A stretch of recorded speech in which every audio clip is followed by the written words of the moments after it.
વલસાડના ગુંદલાવ ખેરગામથી વલસાડ તરફ જતા રોડ ઉપર એક કારના ચાલકે 39 વર્ષીય ઈસમને અડફેટે લેતા સારવાર મળે તે પહેલા મોત. કાર ચાલક સામે રૂરલ પોલીસ મથકે ફરિયાદ નોંધાઈ.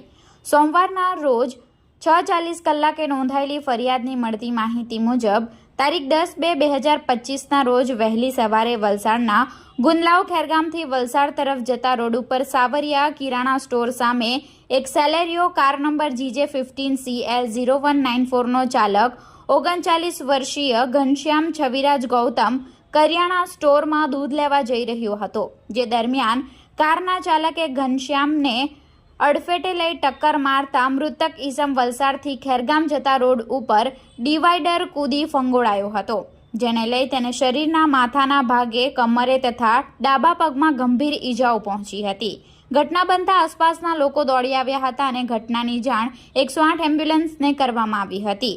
કોલ મળતાની સાથે જ 108 એમ્બ્યુલન્સની ટીમ ઘટના સ્થળે પહોંચી તેને સારવાર હેઠળ ખસેડવામાં આવ્યો હતો. તે પહેલા જ તેને મૃત જાહેર કરી દેવામાં આવ્યો હતો. ત્યારબાદ ઘટનાની જાણ રૂરલ પોલીસને કરવામાં આવી. પોલીસે લાશનો કબજો લઈ PM હેઠળ સિવિલ હોસ્પિટલમાં ખસેડી મૃતકના પરિવારે કાર ચાલક સુમનભાઈ ગનાભાઈ આહિર ઉંમર વર્ષ 50 રહે આછવણી ભુરુલ ફળિયું તાલુકો ખેરગામ જિલ્લો નવસારી સામે રૂરલ પોલીસ મથકે ફરિયાદ દાખલ કરાવી છે.